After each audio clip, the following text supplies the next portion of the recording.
How's it going, everybody? Thank you for joining me for my review of Ready or Not 2. Here I come. It has been 7 entire years since the first film. I can't believe that. I'm slowly dying. Aren't we all? And this was one of my most anticipated movies of the year because I thought that first one was a lot of fun. It's crazy to have Project Hail Mary and this in the same week, both of them that I was looking forward to so much, and both of them with a main character named Grace. One is a last name, one is a first name, but still, that's a neat coincidence. I loved Project Hail Mary. You can check out that review. And luckily, Ready or Not 2 also did not disappoint. I think the first film is better, and I'll get into my reasons as to why, but this was a fun follow-up. You know what the biggest problem with it is? The title. It should just be called Ready or Not, Here I Come. The 2 completely ruins the flow, and the filmmakers knew that because the title card actually doesn't have the 2.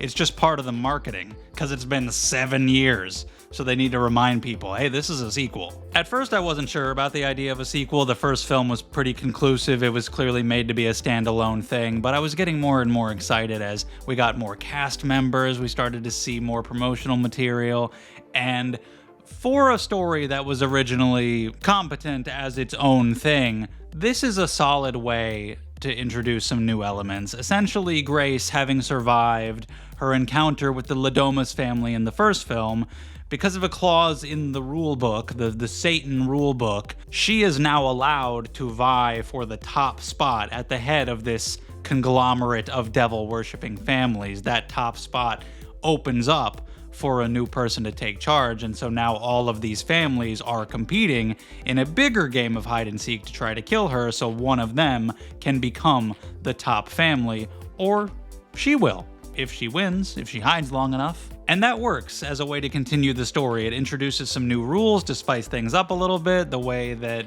the families are allowed to interact with each other, which members are allowed to go after her, and when, just different rules that we are privy to throughout the film about how you can kind of find loopholes in some of it. So even though we are doing mostly the same thing again, you have little details like that change it up, and one of the biggest switch-ups is that Grace is not alone this time. She is, at first, literally handcuffed to her sister, who is estranged from her. Of course, she has to be, because you have to explain why she wasn't even mentioned in the first movie. Estranged.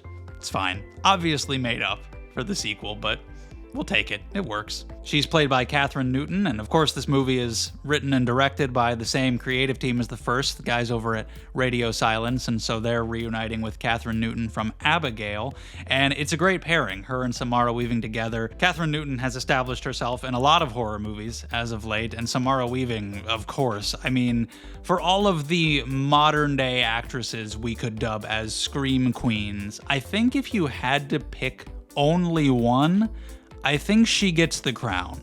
For how many horror movies she's done, how many of them have been good, how good she's been in them, and just her ability to literally scream, I think she wins. And so having the two of them together as sisters is really great, and we have a fantastic antagonistic cast here. Sarah Michelle Gellar, awesome to see her. Elijah Wood, he is the attorney in charge of all of this. I don't know how you become Satan's attorney. I kind of want to see a whole spin-off about that, but he's a lot of fun. Kevin Durand, also from Abigail. David Cronenberg. I don't think I've seen anything that he's acted in since Jason X. But the standout among the villains is actually Sean Hattasey. I've always liked him from The Faculty, one of my favorite movies I watched over and over on VHS as a kid.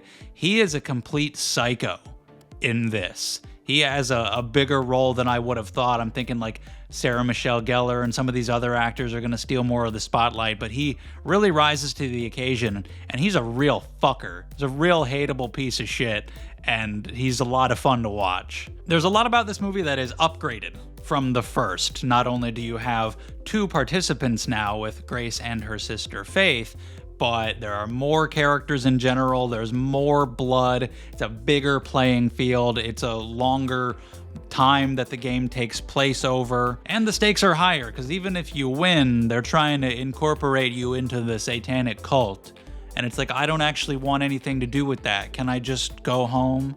Even if I win, that's probably bad. But this carries over a lot of the fun from that first film. Samara Weaving is just so entertaining to watch. She has that intensity, that emotion, as she's just fed up with this shit, fighting back, getting the shit beat out of her along the way as she's trying to survive against all these maniacs. She's so good. There is a lot of bloodshed. Of course, it is carrying over the whole best part of the first film, the ending where everybody just exploded. We're doing a lot more of that. And, you know, there's diminishing returns there. It gets a little old, but they save it by the end. We get a really good one. We get some really good blood spray. And just in general, there's so many people coming after her, so they get to die in really bloody, crazy ways. And that's a lot of fun. It kind of inherently has less value because we are doing mostly the same thing again. It's more people trying to kill her in this crazy hide-and-seek devil game. If you wanted to switch it up, you should have done a different game, like Life or Death, Checkers.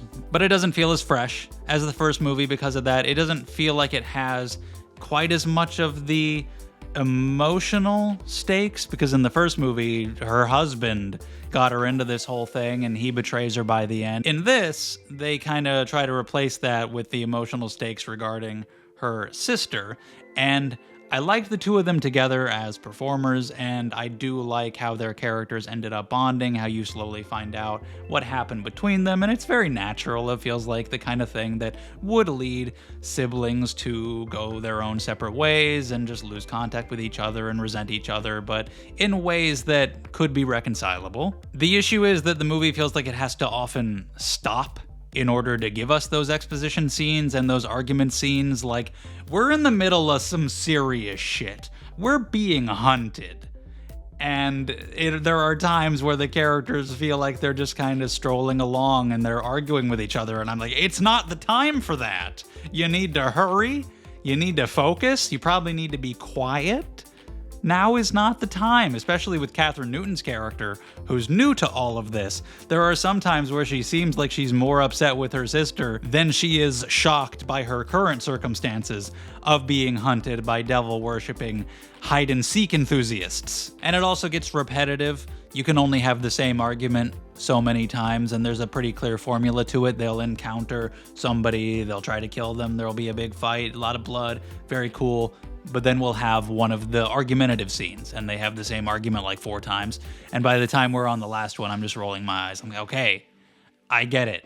There's bigger shit at stake here. We gotta focus up, ladies. I did like them. I do think the character arcs work, and they're contrasted against Sarah Michelle Gellar and Sean Hattasey, who are also playing siblings who don't like each other at all. They're just in it for the money and the power and everything. I think it comes together. It's just a little messy on the way, because what could be a really fast-paced, fun, bloody adventure here has to constantly stop to do the arguments and the character arcs that we know are gonna happen. I kind of like the location in the first movie better. I like the atmosphere of that mansion. This one is a much more open area on this golf course. A lot of it takes place during the day. It's bright and sunny, so it's different, and you got more variety because you can go to all these different indoor locations as well. But the fact that it's a larger area doesn't really matter, because in order for the movie to happen, in order for things to occur, they have to encounter the antagonists.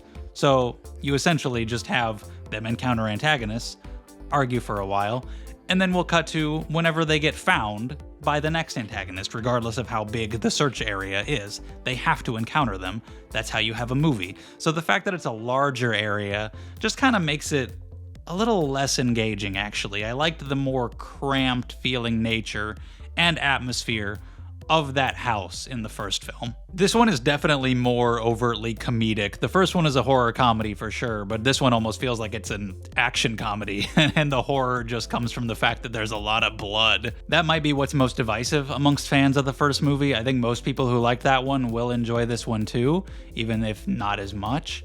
But I think some people will be a little bit mixed on how comedic this gets. It does get pretty like in-your-face goofy at times, and sometimes it was a little much. I was like, okay, some of these characters are just meant to be really stupid and ridiculous and over the top on purpose. And a lot of it is genuinely funny. There are some really good comedic moments in there, but there were a few moments where I thought it should have maybe toned it down a little bit. But When you're doing this, when you're up in the stakes, you're coming back for round 2, you got all this crazy carnage, especially after the way the first movie ended, you kind of have to continue on that path and on that tone. I get it. I don't really mind how comedic it gets. It fits. So it didn't blow me away or anything, but I was happy with it. I think that's a solid follow-up to the first movie. Like I said, I think most people who liked that one will probably have fun with this one too. It's just an enjoyable bloody time with Samara Weaving. What more do you want? I definitely don't think they should make a third one. The concept has kind of run itself dry, but Samara Weaving is just so fucking good. She's so good at keeping up that intensity that I almost wouldn't mind seeing more just to see her do more of this shit. But it's not like she's in a shortage of horror movies anyway, so even if she's not in more Ready or Not, she'll do other similar things. But leave your thoughts in the comments, whatever you think. This was all just my opinion, so whether you agree or you disagree, you loved it, you hated it, how you thought it compared to the first one, let's talk about it all down there. Thank you so much for watching. If you enjoyed, leave a like, subscribe if you want to see more from me, and I hope to see you for the next one.